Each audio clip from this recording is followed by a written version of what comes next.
Show that doesn't end. Yes, it goes on and on, my friends. Welcome back. Hope you had a wonderful weekend. Manic Monday up in the bitch. It's Corked Stats, the fastest freaking show in MLB absolutely anywhere. With your boy, Big Johnny Stud, coming to you worldwide. Brooklyn, New York, as always. Out that damn chair, as always. Follow me up on Twitter at John the Gazer Flow, sharper than a razor. Same handle over on Substack.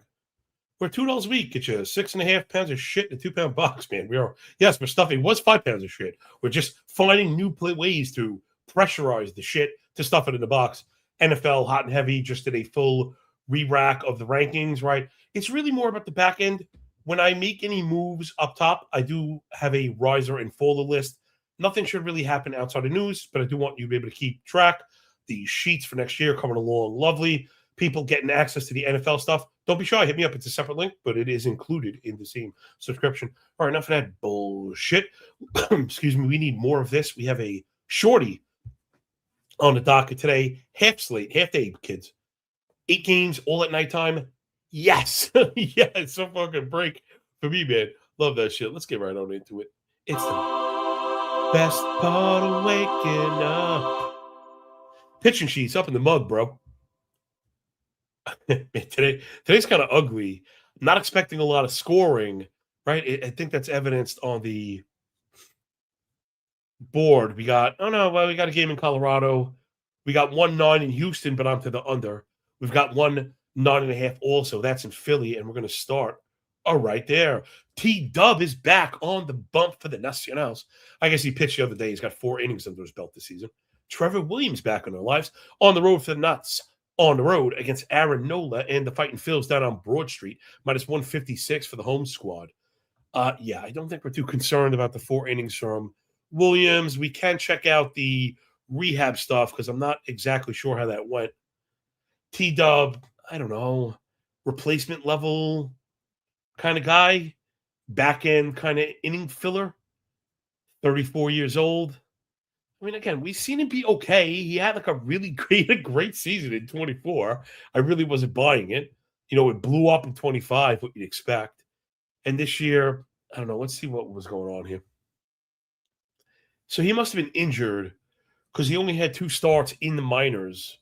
And weird enough, they were very compressed. He threw an inning and a third in the 29th, threw 2 and a third on the 31st. So I didn't even realize that he's pitched twice. Maybe this is a kind of opener situation. This is the most Trevor Williams stat ever. It took him 63 pitches to get through that last outing. 63 pitches to get through 2 2/3. So I guess I would imagine he's going to go shoot for 75 today, and they're probably hoping to get him through 5, more realistically 4. Williams has had trouble with lefties in the past. And then Nola, who's, was a freaking perennial roller coaster ride, always the same shit with him. Inflated ERA, inflated whip. Disciplinary stuff is pretty strong this year. However, right, he's trying to work up in the zone. I don't think he's that guy anymore. Throwing 92. He does have a good stuff plus number. It's funny. Let's see if we can validate this. I'd imagine still has pretty great movement. Right, generally when you see the stuff plus on a low velo, right, high stuff plus on a 4-seamer, that's also a low velocity pitch. There's generally a ton of movement because there is not a ton of whiffs. The pitch has been hit very hard. There is an insane amount of horizontal break. Looking at this, though, I think that's jumping the shark. Like Aaron Nola, and again, Eno does phenomenal work. Obviously, I use it. He does phenomenal work. This is one spot I'd be pushing up against it. Like my stuff plus model would not have Nola near this. I'm not buying the fucking 4-seamer at all, right? Because you're going to have people say, well, he still has this quality 4-seamer. I'm not buying it. 92 miles an hour, like I said, has a 600 X slug, 13 whiff. He's got really good extension and decent spin, and the model loves that shit too, but I'm not really buying it. Plus, he always has trouble with the curveball. I mean, 12, 13 extra base hits on that pitch already. He does get the big whiff and throwing it as a featured pitch. It's not really the problem, but it is those fastballs, right? The four-seamer. Then he backs it up with a sinker also. 8 home runs on each of those, minimum 550 X slug on each of those, maximum 13 whiff on each of those. So I think you're in a bad spot if you're going to be filling the zone against the Nats, knowing what kind of team they are. Again, Nola up in the zone, too many barrels, 26 home runs. That's a 2.1 homer 9 from a minus 155 dog. I ain't buying that shit at all. He's been really rough at home, a little better last 30. But again, I can't get there with the price. To me, the price is patently fucking insane.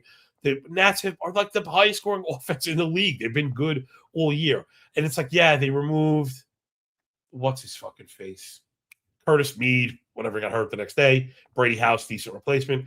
They get rid of Luis Garcia. This one may hurt them a little bit more, but he's really just a platoon guy. You know, would sit him 2 out of 4, 3 in a row. Or maybe not 3 in a row, but definitely 2 out of 4, or 3 out of 5. Depending on the lefty stuff, he comes out in game.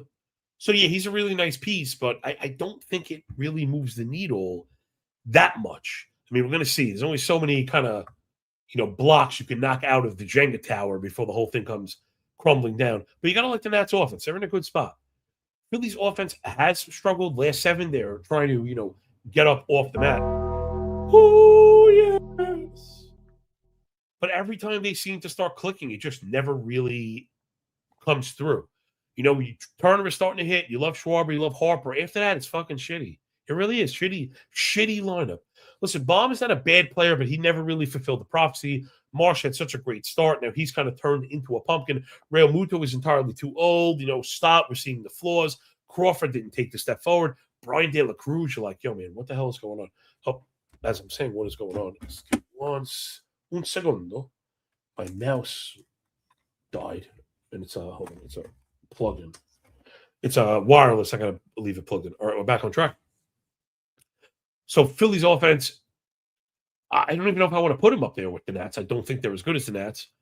Phillies bullpen is the better pen, but that again is a relative term. So I don't know if I could buy this. Again, the Vegas is already on the totals at 5 and 9.5.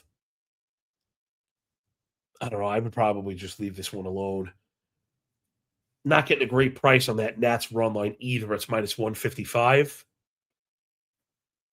And I'm like, shit, at minus 155, if I'd rather just take the plus 135 to play for the win, or maybe Nats over 3.5, minus 140 is the play. Nats at home, on the road, getting the 9th frame. And if I had to pick one, I think I'm going to make that the show pick, though. Man, this whole second half has been really rough for us. We're actually creeped into the red. I mean, it's like less than a point of ROI, but still, it's never good to be in the red. Not a good feeling, and I'm not happy about it.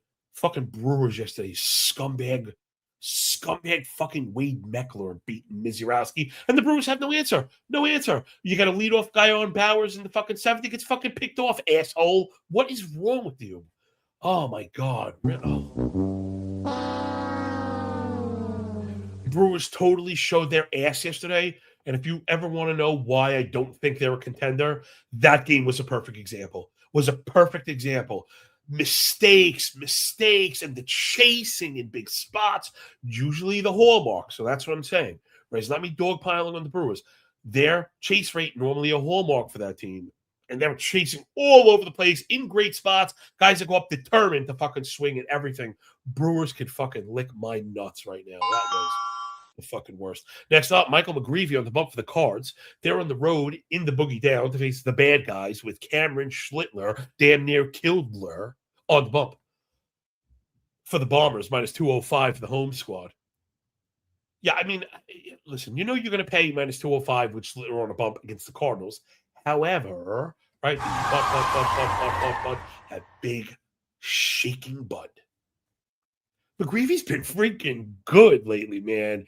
He's not. Now it's funny. All of a sudden, the public decided, you could bet on, the Yankees are a heavy favorite again, right? For a while, Garrett Cole was coming in as a minus 115. And I wonder if it's the McGreevy stuff that's scaring people off. Oh, what an idiot. Wrong fucking guy. We want to get under the hood for McGreevy to see if this is believable at all, because he's experienced a major turnaround. All right, let's check out the fucking pitching sheet first. McGreevy pitching to a 357/120 ERA whip combo. But again, the indicators are shot. The expected ERA north of 5.5. One of the worst four-seamers in the game. No swinging strikes, bad CSW, poor control, doesn't get ahead, doesn't get chases, and too much zone contact. This is we were looking to jump on this guy. We were absolutely looking to jump on McGreevy in the second half for the negative regression. However, remember, former first-round pick, 26 years old. And is this the... No, we've seen, I forget, he had a decent amount of innings last year, which is why we liked him for this year. I kind of throw away that first year, hashtag MLB is hard. McGreevy was really an afterthought in drafts. And this season was looking like a repeat of last. However, right, you got to look for trajectory changes. So first off, you can see he's been pretty damn good on the road. Sub-4 ERA, 119 whip, 11 KBB. The KBB is not great, not really his game. Right, McGreevy, more of the kind of big ground ball guy. Should have went over that first. Now, he's missed and gotten barreled, and that's been part of the reason why we were expecting that regression to hit. And I felt like I must have missed something. I'm going to set myself up to look like a fucking jabroni right now, because I could have sworn McGreevy was lighting it up lately. Okay, he got hammered in the last start, and like that'll do it. Cubs absolutely prolapsed him. He gave up 4 to Arizona, then 7 to Chicago. The 4 was the back-to-back against the Snakes. They're starting to hit, and then home for Chicago. Maybe there's no shame in that. I think I'm getting ready to buy back in. Like, I think I'm kind of buying the dip. He was on a sick run, and they're only going to last for so long. He had an 8-start run, 7 quality starts, 1 kind of nasty one at KC. So this is weird. It feels like the McGreevy blow-ups are maybe a little bit hard to predict. Maybe the Cubs, not so much. Let's get under the hood with this bad pitch right here. I'm not really sure what's going on under here. So it's a really robust arsenal. You know, he throws like 7 pitches. I'm not a huge fan of that. However, there is something that I do really like, and it's, I don't know, I've called it a targeted approach. I don't know, man. I don't have the bandwidth to be naming everything for the entire fucking world. But oftentimes, right, we find that this is part of why I think this show is so good. When we find ourselves in the same situation over and over again, it's really useful to come up with shorthand, right? Shorthand stuff really matters. So again, I've called it a targeted approach. What I mean is a pitcher that has very much 2 distinct arsenals, depending on the handedness of the hitter. And you get that from McGreevy. Scherzer was that guy. I think he was the headliner of the article that I did at The Athletic fucking years ago. But I think it's important. One, I think it's a good idea if you have pitchers with different movement profiles that perform differently against different-handed hitters to approach them differently. But more importantly, right, is understanding, just knowing, I guess, who does it. Because you're really talking about 2 different pitchers, and overall stats kind of blend these fucks together. And you can see where that is going to go and kind of mislead you. So against righties, it's like sinker sweeper, four-seam change, and then some curves. But, you know, for a guy that we low swing and miss, like I mentioned, 26 whiff on the sweeper, 25 on the change, 27 on the curve. So he can get the whiffs when he wants to, right? That's something that we like to see. And then on the lefty side, four-seam change, cutter curve. Again, with whiffs on the change, whiffs on the curve. I wonder if we got a arsenal change in season, and then we'll move on. And yet, okay, so it looks like he was featuring the four-seamer almost the entire year. And they've kind of throttled that a little bit. They've also pushed and pulled with the slider, like eliminating it, then throwing it again as kind of a tertiary pitch. But I think you want those out pitches. Also, we're seeing more of the curveball that we really like. You know, when you're highlighting the individual pitches and then you're seeing that pop on a utilization. You know, we want to get behind that. And then to sum up Cam Schlittler in 2 words, fucking dog. Cam Schlittler is the fucking man. One of my misses in Best ball. Appreciate everybody with the comments have been rolling in. We're into the last week of regular season in basketball, and I've gotten a ton of thank yous. One from, local fantasy celebrity, Mr. John Daigle, friend of the show, a really great guy. I mean, if there is a fucking dude out there who you think is like he is a brilliant analyst, he is a professional host, We'd love to see him in the fucking chairs at, NBC or CBS. An even better dude in person. And like, oh man, if we lived near each other, we'd be fucking drinking buddies. Me and him were hammering rise at the fucking bar at the Flex League one time. And he's encyclopedic with that shit. That motherfucker don't need to research anything. There's a couple of those guys, like Rebar kind of comes off like that too. Guys that are the knowledge is so ingrained. Again, if you're not following John Daigle, I think his thing is not Jay Daigle on Twitter. He is like, he's on my Mount Rushmore for sure. He hit me up and said he's doing really well, so I love to fucking hear that. People that are just using the ranks to set them up in best ball. I'm talking about a very similar thing in fantasy. Now, you'd rather have Daigle's fantasy advice than mine. However, he is part of a more influential group of analysts, and this works for baseball and football, not to spin off the rails for football. This works for football also, right? When we talk about projections and consensus and how those things affect market movements, I think it's very important to keep an eye on maybe the lesser popular, right? You want the outlier, right? A good model has a piece of an outlier in there. I think that's me this year, right? I'm doing the work. I've got a little bit of the bona fides. I haven't really gotten the, social media motion behind me. It doesn't mean the work is good. And not saying we're going up against Johnny, but you're going up against Johnny and Pat and all these fucking guys that are brilliant. They put out a tweet and the markets fucking move. I can't do that shit. I put out brilliant tweets. Nobody fucking even presses the damn like button. So it's important to identify, and again, with baseball too, finding where you think there are holes in projections and making sure to attack either that point or attack the kind of counter of that. So a little because again, you want to be following smart people, but you have to understand how much flow they create. John, definitely one of those guys. So I like McGreevy more than the market. I obviously like Schlittler as much as one person can love another human being.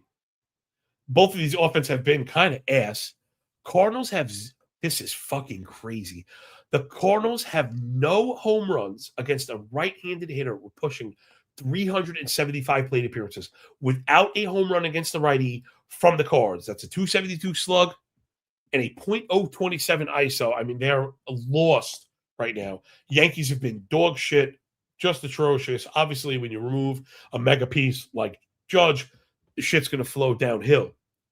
But, man, this is worse than we thought now. Bellinger out. That hurt them. Jazz seems to come in and out of the lineup every day. So not to bury the lead. I should have just led with the fucking under. The 8, I'm like, meh, but I think I like the 8 more than I like the 4, even if the Yankees have the pen emoji. Bednar 2 of 3. Hedrick probably unavailable, and Blackburn probably unavailable. But again, I don't think it matters because Schlittler could go out and shove for fucking 7. And I think when you're getting 7, you throw away any kind of bullpen stuff, more or less. Next up, my boy Bubba Chandler on the bump for the Buccos. Yar, matey. They're plus 123 underdogs against Brandon Brussels Sprouts and the Cheesemakers at the crib, minus 150 for the Brew Crew. Not really buying this. These are, again, I got to be transparent. These are 2 of my preseason misses. I was really fucking high on Chandler. I was really high on Chandler. Now, where he's going, right, we talk about this with fantasy all the time. You could overpay for a round, which is like a wild overpay. But again, if it's all the way in the fucking 120s or 150s, that's okay. That's where leagues are won. Gosh, I wish I liked Ashcraft more than I like Bubba, and I did. And I defaulted to like the pedigree, right? The fucking sexiness, and that didn't fucking end well, survey says. Hashtag not very good. However, he's been encouraging. It's been a little encouraging lately. Let's see if we could back this fucking guy as an underdog against Sprout. And I'm already envisioning how this goes wrong, where this is like a smash fucking over. Again, Chandler, the big hang-up has been the walk rate. He's over 12. Sprout, the big hang-up's been the walk rate. His ball rate's over 38. His walk rate at 11.5. Neither one of these guys get ahead. It's been pretty brutal. It's been pretty brutal. They both up in the zone too much. Now, Chandler's been much better at suppressing contact and keeping the ball in the yard, the things that we like. I'm surprised he's such a heavy underdog today. And I guess he's been total ass on the road. But, like, whatever. I'm not willing to put too much stock into that. With all the struggles that Sproat has had, he's not much better. So Bubba is going to be about the walks, and sometimes it's just horrendous. Now, he's only had one walk in each of the last two. And if we were going to get a turnaround, this might be what it looks like. I know he gave up 3 against Arizona. It was actually 5. Total was 3 earned. Again, these bad defensive fucking error games, I don't sweat that shit. They fuck you up. Like, if you're a obsessive, compulsive, annoying, and neurotic fucking scumbag like me, then if you're ever a pitch, I'm taking this from softball pitch. Someone makes a bad play behind you, you are so upset. You are so upset. It fucks up everything, but also makes you more tired. It stretches out the count, throws off the load, plus the mentals, plus the extra out. So, like, I don't get too crazy about those. I think I like fucking Bubba here. I think I like Bubba. I want to fade the shit out of these Brewers. Fuck the Brewers right now. Absolutely fuck the Brewers. With the wide end of the shovel, man. Pirates have been gross, though. The offense that was so very good for so long has really hit the tank. They're at a 20 KBB as an offense. Last 300 PAs versus righties. Swing and strike nearing 15.5. O-swing at 30. Fuck, man. They've been really gross. But do you trust Sproat? I don't know. Brewers, definitely the better offense getting off the bus today. And, like, looking at this league best chase rate against righties is what's really making me nauseous. Yesterday, I was sick to my stomach. We needed that last leg for the parlay. I picked them over the Phillies with Wheeler because it seemed like such a fucking smash against the Angels, who also lost fucking Bachman in that game. And, like, Brewers still couldn't get it done. Was a bunch of shitbags. Now, the last 7 telling a little bit of a different tale. You're seeing the Brewers kind of nosedive a little bit. Again, the discipline is very good, but you got to be very careful with this shit. Johnny Anderson was just tweeting this the other day. I love chase rate. He's not a beast. He goes, I'm not a big fan of chase rate because oftentimes hitters that don't chase don't swing. The reason I mentioned that's exactly what's going to happen. It says John PGH on Twitter, JONPGH. Follow my guy Johnny at the data warehouse. Fucking crazy. He's got a crazy data set. You got to be doing daily, I think, daily fantasy or DFS. And it's unmatched. It's legit unmatched. Like, hard to blow my fucking mind, and he does. I'm a happy paying subscriber. You know what I mean? Like, I need it. I fucking need it. So you can see where the Brewers maybe get the hang up, and maybe Bubba does enough. Again, my worry is my initial kind of gut play is probably going to be the right one. That, like, I'm going to be the idiot that plays Bubba and there's going to be 1 million runs scored because you can't trust either of these guys. And both offenses are probably at least above average. That's what I've got. I've got Pittsburgh modeled for a win and a plus 123 or whatever. It's hard not to get that one. I'm looking. I didn't write anything down for the Cardinals, and my short-term memory is fucking shot right now. I don't remember. Did we like the? I think we like the under 8. I think that's too high. Like, this feels like one of those games, the Cardinal Yankees, not to back up too far. But, we talk about how 10 to 15% of all totals come in at 6 or below. The reason I mentioned 6 is the lowest game total of the season is going to be 6.5. So 15% of the games will finish below the lowest total that the books will post. There's an obvious profit center there. But it's very hard to do that. It's very hard to pull the trigger on unders. And they know that it's a psychology thing, but it's backed up with the data. So you just got to fucking get with it. Schiller could go out and shut them out. And then do you really think, are the Cardinals going to score 8 fucking runs? Are the Yankees going to score 8 runs? I mean, probably not. They fucking blow. You know what I mean? Next up, Logan Webb slinger on the bump for the Gigantes. Jesus Christmas. If you would have told me Logan Webb is minus 110 both ways against fucking bum-ass Cal Quantrill and the Rangers, I would fucking shit myself. I can't believe this. However, I wonder if anybody's picking up on this. Who's in the back of the class? Let's do a quick chop into the comments. Good to see everybody, man. I hope you guys had a really good weekend. I got much love for you, man. No block. You're the best, man. Appreciate everybody just kind of jumping in every day, taking part in the show. Listen, all these analytics and shit, it's a huge boost for me. You're really contributing. Yo, Trank, good to see you, man. B. Rose, baby. Jeff L. out here. Well, you don't work for me, brother. Don't work for me, brother. Adonis, of course. What would the day be without the Adonis, the Fuck, what was it? Adrian Adonis was the. Damn, I forget the glorious one or something. Shit. Yeah, no block. You know I like that night slate, man. Of course I do. Of course I do. Jay Mean up in here. Good to see you, man. B, of course. All the peoples. Yeah, Hubba Bubba Chandler. I like that, Jay Mean. Hubba Bubba. But I don't know. I just love him so much, and it's been a fucking disaster. So again, I was looking for Jason. He's normally the student I call him first. Let's call him Jeff. You in the background. What do you notice about the board right off the bat? Right, I think one of the lesser appreciated features. Not saying you guys don't appreciate it, but you know what I mean. The lesser loved parts of the demo and the algo in the board is those orange boxes. Right, those denote a 3.5 team total, and this is something we've picked up on anecdotally. Then it pushed into assertion level, and then it hit yeah. Although I'm actually looking at 365, they just lowered. They actually just lowered them both to 3.5. But my point was going to be when we see one team with a 3.5 and one team with a 4.5, you get that. And the 4.5 is at -130 or better. I found we always kind of like those. And I kind of feel the same way about this. I mean, I get it. Webb has been kind of frustrating, but he's still pitching to a 3.93 ERA and a 112 whip. That's beautiful. We love the 112 whip. Single digit swing and strike. Again, he's not a big K guy. You hope it would have been a little bit better. Webb's been really supremely unlucky. 66.5 left on base. That's going to come down. I know the homer to fly ball rate in the single digits also might look for some negative regression.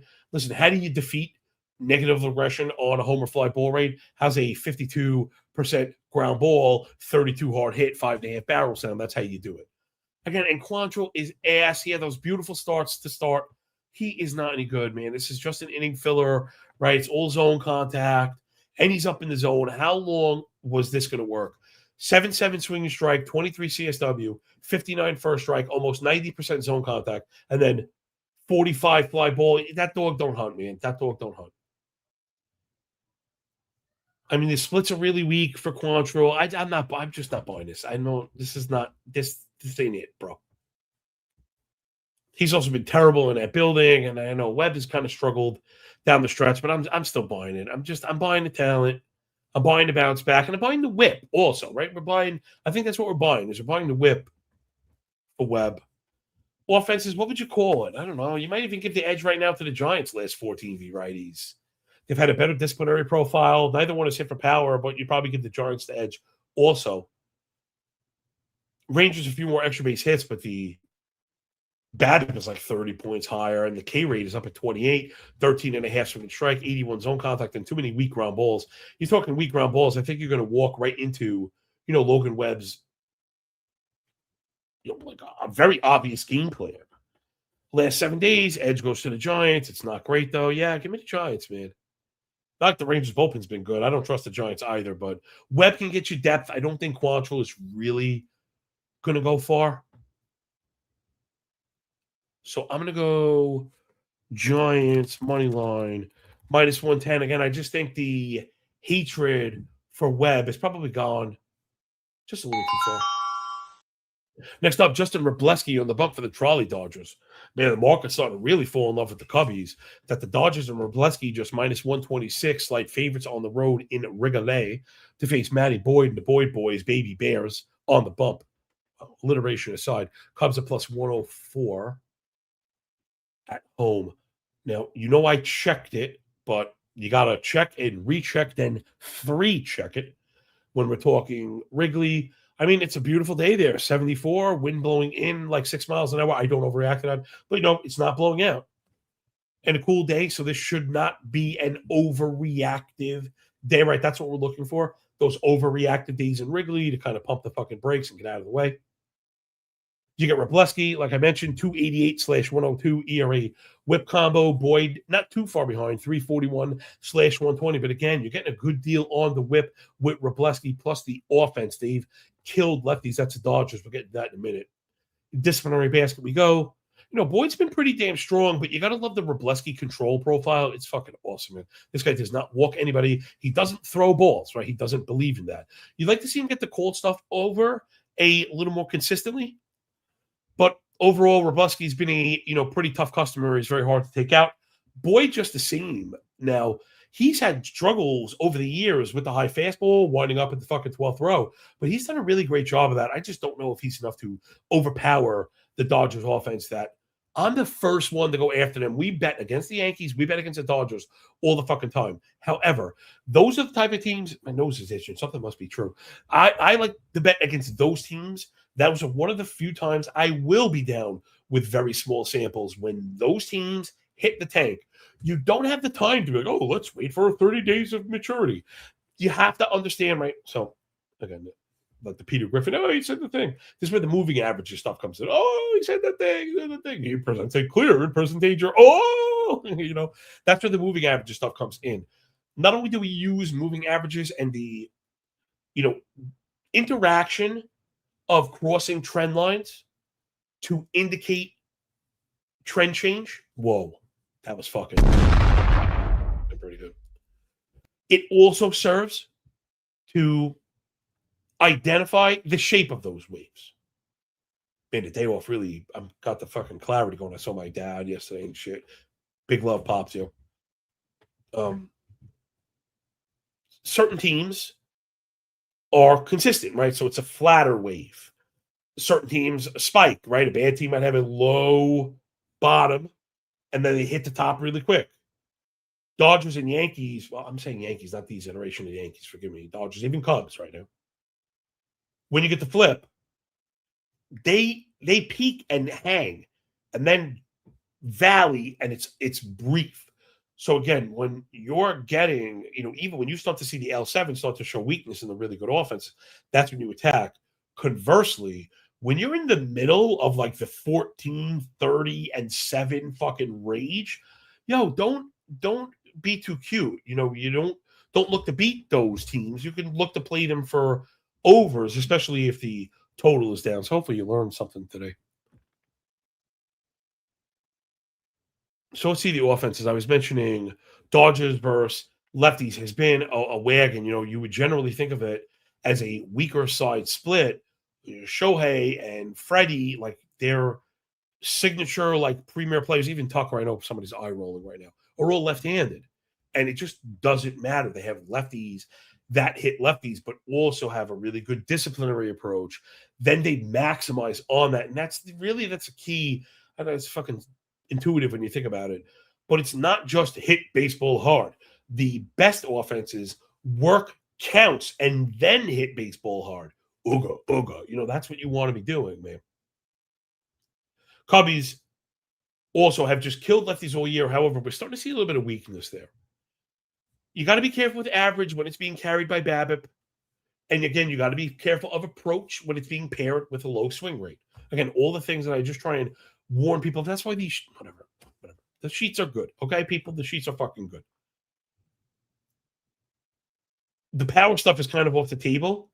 And if you're going to, again, do the weak ground ball thing, opposed to if you look at the Dodgers, hard hit fly balls reflected in the extra base hits, you got to like the Dodgers today. I mean, their bullpen's been really fucking bad, which is a bit of a surprise. But these things do kind of go in waves. I'm not ready to sell out on the Dodger pen because it's not like they're solely relying on anybody. So, man, I've got the Dodgers model for a win here. This total's at 8.5. I'm right on the nose. Though with the Bears modeled slightly over 4, there's a very good case for this game to finish as a 4 + 4 = 9. Then go figure, it took me forever to even fucking realize it. This is one of those games with the total, right? So, again, I always talk about it. If I ever get around to it, I'm going to make a checklist. That way I can maybe bring somebody in and they won't feel overwhelmed. Just the things to look for that I forget to check sometimes. Now, this total is off the board. It looks like Robleski is not confirmed yet. I still think he's going. But you have Dodgers at a 4.5 baseline. The Cubs are at a 3.5 baseline. and the Dodgers are only minus 125. For me, that's like pretty intuitive to jump on it. Now, it's also very possible that price is reflecting some sort of uncertainty for Robleski. I probably think that's part of it. But we had this happen the other last week, and we would have been on it. Of course, I wasn't. I'm a bitch. And it was the Dodgers also. It was Suarez and Yamamoto. Remember, there were question marks if Yamamoto was going to go. And it was like, wow, if that's the case, you want to get fucking Suarez at plus 135. It ended up not being Yamamoto, and that number dropped to plus 105, and the Phils won that one outright anyway. So I'm a little bit on the fence, but I think my gut is Robleski. I think there's a little too much steam on Boyd, and I think his stylistics from an approach sense are a little vulnerable to the Dodger bats. Next up, Shane Bieber fever driving all the Canadian girls wild. You know there'll be maple syrup-soaked panties on the stage when the Biebs hits the mic. He's plus 113 dog on the road to Houston. I'm sorry. The bad jokes come with the fucking show. What do you want from me? What do you want from me?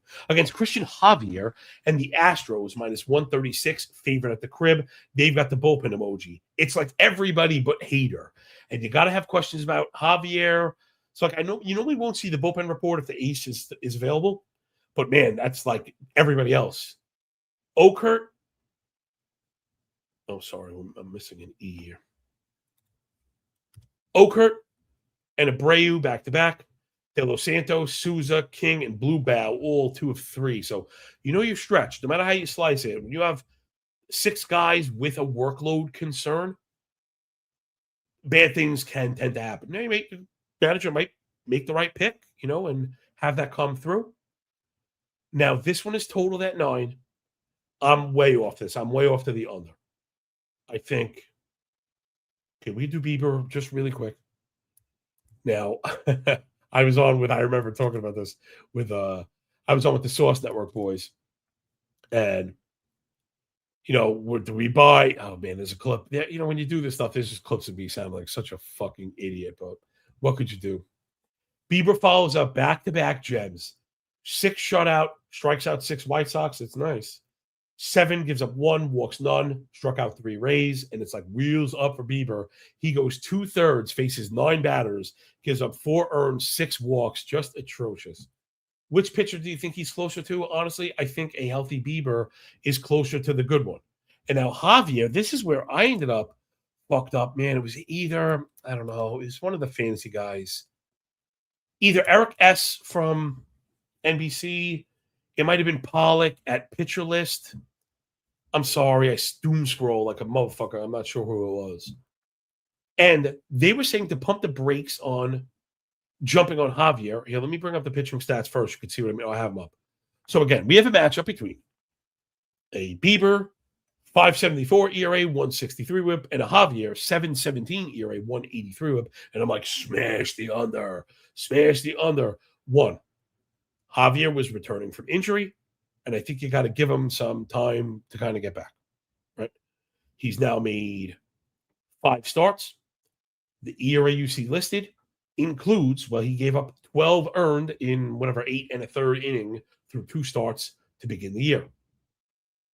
From what I understand, there's been a little bit of a change going on. Let's get under the hood for Javier really quick. Okay, right. So this is what I heard. I wish I remember who it was. So now Javier is throwing. It's a new pitch. It's a cutter at the expense of way too many 4-seamers. Right. Christian Javier 4-seam use by season last 4 60, 62, 55. Now we're down to 47. Right. I'm sorry. That was by game. Excuse me. That was by game. But last season, it was 75, for example, small sample. And, it's just entirely too high for a guy that's lived his early career again, right around 60, above 59 for the first 4 years of his career. Then it dropped down a little bit. Then they started throwing it more again. And we love when, you throw bad pitches less. Now, he does get whiffs on it, but it also gets hit very hard. So I think to see him, man, this Cutter, I don't know if I'm buying this Cutter thing. It was only one game. He only threw 8 of them. When he do some whiffs and nothing in play. Oh yeah, one in play was a nothing burger. I don't know if I want to jump on Javier because of one pitch. I was more, not say excited, but I was more kind of looking at this progression. He just went 5 shutout, walk none, 3 hits, 7 Ks at LA, and everything was kind of checking out. And we liked Javier in the past. So I think this is a guy just kind of working through his spring right now. And I think Bieber is a guy who's much better than that insane blow up. I mean, you do that, your whole season's shit's going to be ruined. Why is there a total of 9? Is this like an offense thing? Better not be the Jays offense. The Jays offense is not any good. Now, the Astros have definitely hit righties the last 2 weeks, however. And again, it's not take away the home runs. Yes, home runs are good. Too many swing and misses, too many chases, too much losing his own, too many ground balls, not enough fly balls, right? So the elevation basket is whack. And the barrel rate during this frame, we were like, oh my God, the Angels are mastering. Sub-7 barrel. It's like a fucking bottom third barrel rate. Man, I got to get homer to fly ball in this next year. I will. I'd like to see that you can probably bet that the homer to fly ball rate is fucking through the roof. And I guess the L7 stuff for the Astros has been extremely strong. But if we're getting the iteration of Bieber that I'm expecting, even if they get him for a couple, he's going to go deep. I don't think Toronto gets him for anything, and the both bullpens have been pretty good. So to me, the 9 feels like especially high. And man, it's under 9 minus 102, which means right once you're creeping in on even, we're getting ready for a total shift. The under 9.5 is minus 140. Part of me would probably wait and see. Like, I'm going to wait. I'm putting under. But I think you should wait and trail it. Because, again, if it's minus 103 and people decide look at the ERA. We could give a fuck less about that. What we do give a fuck about is not getting in at a 9 when a 9.5 may be looming. And if we got like a hard 9.5, right, where there's a world where we might be going under 9.5, minus 115 here, that's worth the wait. Now, if it starts to move the other way, we have a little bit of cushions. You understand? Like, I wonder if I did a good job framing how to play line movement in totals. These are a lot of kind of trading techniques about trailing prices and looking for volume builds and stuff. But this is what we're talking about. So at minus 103, right, the expectation is if the market continues to push up, right, to the over, that under is going to move to 9.5, right? The total will move to 9.5. So it won't move without crossing it. The minus 103 would have to first cross minus 110, then cross to minus 120 before it moves in the other direction. So I think you can safely set, let's call it under 9, minus 110, and tell yourself, if it hits minus 110 under 9, I'm going to bet it. Offer up those 7 cents as a sacrificial lamb, hoping to get movement in the other direction. That's whatever. In a nutshell, that's kind of trailing a price where, yes, you're going up against COV, but it was pre-planned. So it's not like, again, you gotta act like a man. Sometimes you gotta go after the fucking CLV. And again, this is not NFL Saturday morning, Sunday morning, where you really should be reticent of going against it. Now, if you had it baked into your plan, by all means, I think you should. I really do believe that. But baseball CLV is not, it ain't the fucking same. Next up, my boy Ian Seymour on the bump for the flat fucking fish of Florida. Rays, very heavy, minus 170 favorites on the road in the altitude to face the Rocks and Michael Lorenzen. Hey, Rocky. Man, I've got Seymour and the Rays for a kill shot, which also has me firmly under the 11.5. Now, with the risk of doing pitching analysis in coors, I think Seymour is so much better than Lorenzen. Like, so much better than Lorenzen. That I don't see how the Rays lose this one. I've been spending the majority of my morning, plus the Rays have a tremendous bullpen edge right now. And I've been spending my entire morning thinking to myself, like, so I'm very honest, right, about you should not do pitching analysis in course. Doesn't mean that you can't pick lines and totals, though I don't think you should go under in course. Now, my friend and yours, I hear Kyle, right? There's Kyle on the shoulder in his little angel outfit. If a play works out as plus EV, you can bet it, my son. And I build these blocks. And I don't want to say I don't know why. I put up parameters as guardrails to keep me from doing stupid shit. But like maybe when I put them up, I thought it was stupid and now it's not because I'm firmly under the 11.5 also. And what I was getting at is I wonder if betting, the thing I was thinking about was going under in coors and is betting the run line against the Rockies, does that count as pitching analysis? I'm not sure. Because that's the play that I probably like the most. Because I just, man, I don't think I can bring myself to the under, but it happens all the time.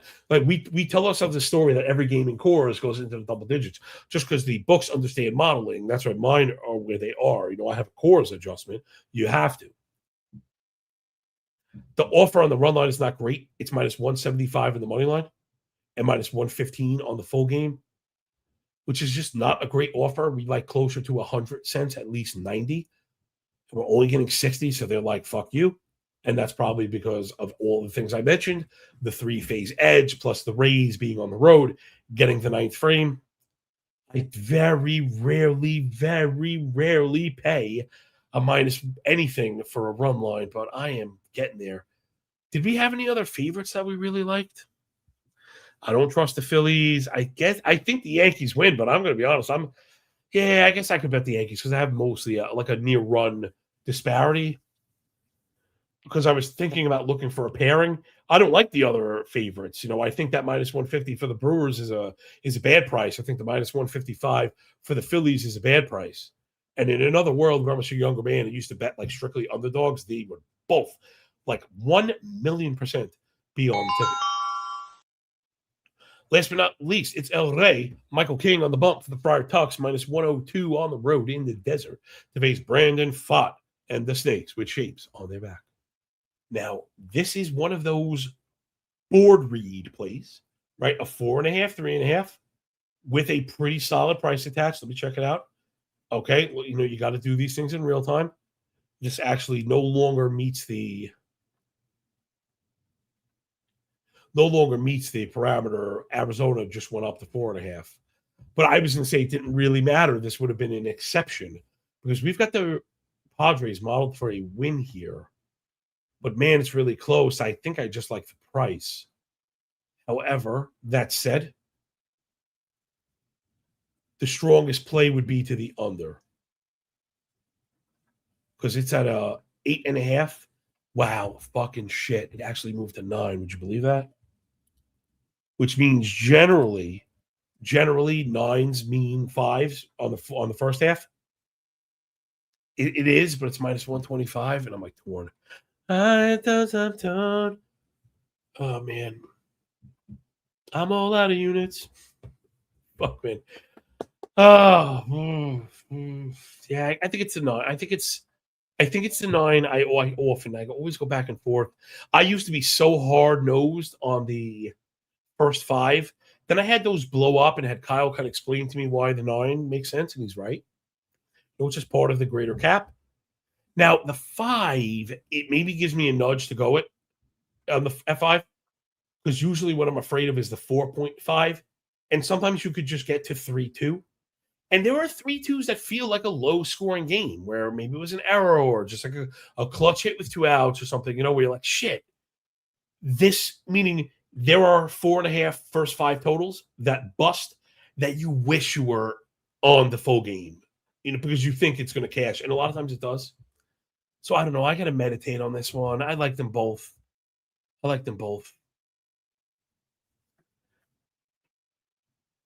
I mean, shit. According to the model, we like the under even more on the full game. King has been good, and I think he's a good pitcher. I don't know. He just doesn't really get a lot of love. I wonder if it's a home road split. The road stuff okay. 3.40 ERA, 119 WHIP. Last 30 days been strong. 2.80 ERA, 114 WHIP. 3.80 expected, 13 KBP. Brandon Pfaadt's been especially good since returning, right? He had a rough go. I think it was a combination platter of injury and demotion. But man, he's been a wagon since coming back. Fox through 5 starts, 34 innings. He's given up just 7 runs. It's a 185 ERA, 18 Ks, 4 walks. So, yeah, both these guys are pitching their balls off. I guess I'm a little bit more afraid of the offenses in this one. But, a lot has to happen. We don't need 9 to get to 10. Yeah, I don't think that price is not enough to scare me off it. Maybe the Diamondbacks bullpen is enough to scare me off it, where I might want to go with the first 5. But yeah, I actually turned out liking this slate a little more than I thought. That'll do it for today's show. Thank you, everybody, for supporting the work. Jeff L. shouting out the team totals, printing money. Grazie mille. Yeah, Quantril's a jag. If that. Oh, Jay Main, Cubs -1.5. I love. So, Jay, I notice this all the time. Love the underdog stuff. And again, super sharp. How do you win at baseball betting? You bet on underdogs. T Money Picks says, cork up my Cooley Sports word. You fucking crazy bastard. Bartend! What is your profession? Yeah, although he followed it up with some good stuff, man. He says, can't predict sports looking at numbers. And even though I guess it feels like I am trying to do that, not really, right? I always try and be more in the vein of building archetypes, right? Styles, right? Styles make fights, right? Building stylistics and going for it rather than like, even look at me. I could very easily say model. I could just model like this, model like this, model like this, model like this, model like this. I don't do that. Maybe I should, but I don't. I like to think of the model again. I talk about this all the time, Team Money. So I don't, even bust the balls or not. I do always tell people Caleb, what's going on, kiddo? The model doesn't predict the future, right? That's not how these things works. But it is a very strong, data-backed mathematical argument for the mean outcome. What does the mean outcome do for you? Again, not much. And I get this. But I think having like a really smart friend in the room to just have you pump the brakes where you might have overreacted, I think that's the most useful part of it. Again, not trying to predict the future. And again, there's so many sharp people in this fucking room. I really appreciate it. The nose knows, and if you knows, he knows, likes the snakes with shapes on their back tonight. Yeah, thought the Diamondbacks could easily pull it off. And I've just been trying to lean more into unders when I like both guys so much. In my back testing, I just found I would take a lot of losses on very similarly priced teams and then losing a close one. So like that game's a perfect example. Where King is good, Fod is good, Diamondbacks bullpen blows it late. It doesn't have to be some epic collapse. They just blow it late, which they fucking tend to do. And you lose this one like, let's say 3-2, where it would have been a sweat-free under opposed to sweat-full loser, which is like just the worst fucking thing possible. All right, let's get out of here, yo. Thanks for picking up what I'm putting down. Please press the cartoon finger button. It matters more than it should. Please subscribe. It matters more than it should. We're on the verge of monetization. Let's fucking go. We're right there. We're waiting for our final approvals. And check out the fantasy football stuff also. I actually ran a draft I had up as a live stream, and some people watch it at least. So check it out. I got live stream drafts. I got first, second, and third round reviews, and then of course all the fantasy stats with uploadable ranks. And good luck to everybody down the stretch in fucking best ball. Me and Johnny, are crossing our fingers. If he's like me, I have an absurd advance rate. And if I get lucky this week, I have another shit ton of teams like in third that could cross. I have just a stupid amount of teams going to the playoffs of what I played. I wish, of course, I was more into underdog. I ended up getting stuck. I did okay. I'm on average. I don't want to be arrogant. It does going to sound arrogant, but I expect to overperform. So for me, getting whatever 12% of teams in or whatever is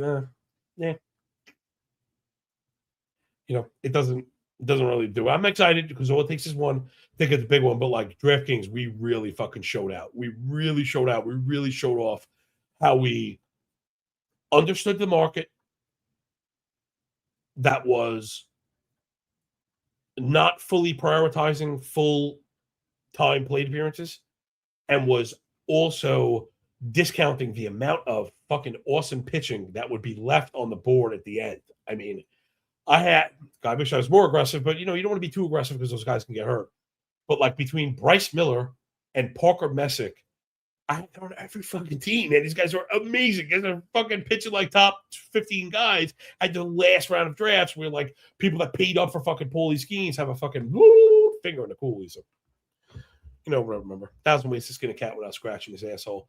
So good luck to everybody down the stretch and good luck to you today. Hopefully we get back in the black, man. I hate being a fucking losing better, but you got to understand, also part of the game, I'm here giving away the model, covering every fucking game in detail, and then putting out picks.